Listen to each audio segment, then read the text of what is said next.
Last year it was a big advantage when we didn't have the international rules because the season finished in October.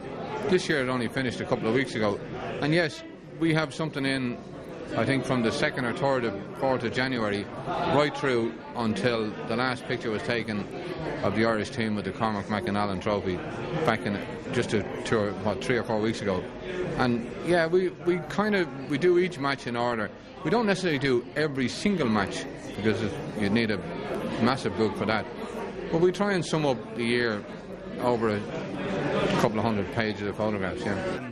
The Sportsfile people do a great job, and you know, I think it's always a great Christmas present, and they manage always just to bring it out before Christmas, so it's and it gives always a good reflection back over the year. And particularly when you look back, it's not so much looking back over the last year, but when you look back, during the year, some winter's night, and you pick up the one from 94 or 95, brings back some of the old great games and some of the memories. But every year has its own excitement. 2008 was another great year, and it has its own trials and tribulations. Bad year for Dublin, good year for Kilkenny, but it was an enjoyable year. It's not just a book of pictures, it's a book that kind of tells a story about the GA year. And I'm sure the biggest challenge they probably have is what to put in, or more importantly what to leave out. Because I'm sure there's many books in the photographs Ray and his team take every year.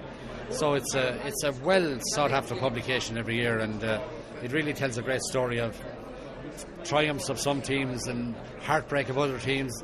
It shows supporters in various stages of delight and disappointment and all that sort of thing. So it's a real Christmas stocking filler, to no doubt about it. Guys, Ray and his photographers capture a lot of interesting moments, and it's good to look back at them over the year. There's one of Byrne in it in playing against Carlow in the Byrne Cup, and one of myself and John Keane in the Leinster final, I think. So it's nice to look back over the year.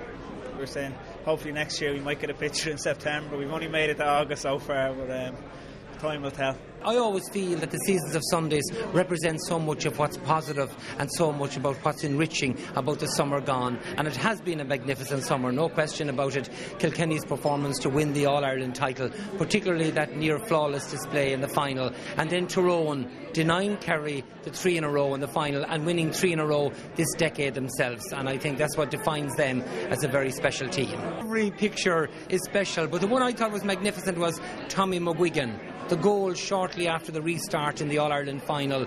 Well taken. Some might say it was scrambled in. Some are done because they're pretty enough pictures. Some are done because it's the magic moment. Some are done because it's the topical moment. Various different criteria, to be honest with you.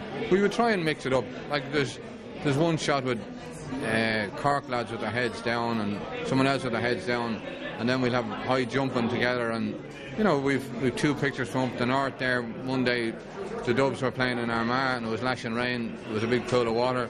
On the next page we've guys 30 mile away and they're sitting up on a wall in absolute sunshine, middle of summer. So we try and, it's not all about the action, the magic moments, but it is about summing up the whole year. Some pictures can be just a simple child walking on an empty stand. That's what the match was, that's what we were there for.